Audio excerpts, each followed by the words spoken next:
what is stopping you from selling more? You might have a brilliant, legitimate, brilliant, I've said brilliant twice, logistical answer to this. Or you might have an emotional response, which might be something like, because I don't want to be too much, or I don't want to follow up and annoy people, or I don't want people to be sick of what I'm doing and unsubscribe, or I don't want to put my face on the internet anymore. That is your answer right there. Because the truth is, unless you are somebody who is like, I have 4 spots a day and I am fully sold out for the next year and I don't want to sell anymore, I doubt many of you are in that position. So if you are not selling more, if you are not talking in that way, there's usually something going on underneath. And today I would like you to investigate what that is.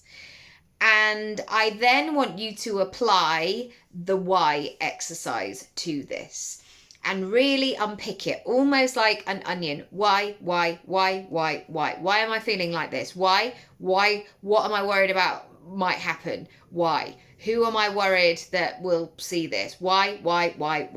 How will that make me feel?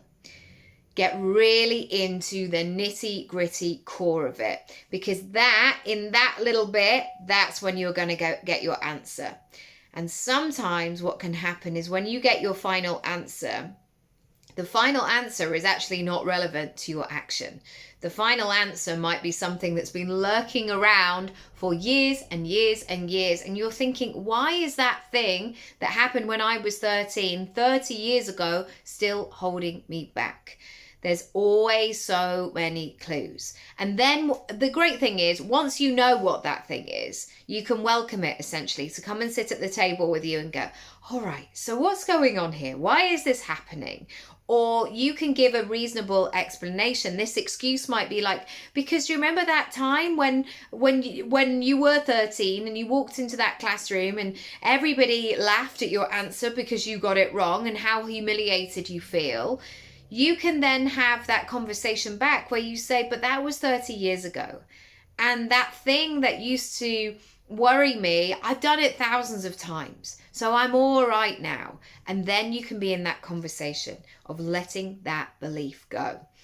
When you let that belief go and replace it with something more positive, that's when the good stuff begins to reveal itself.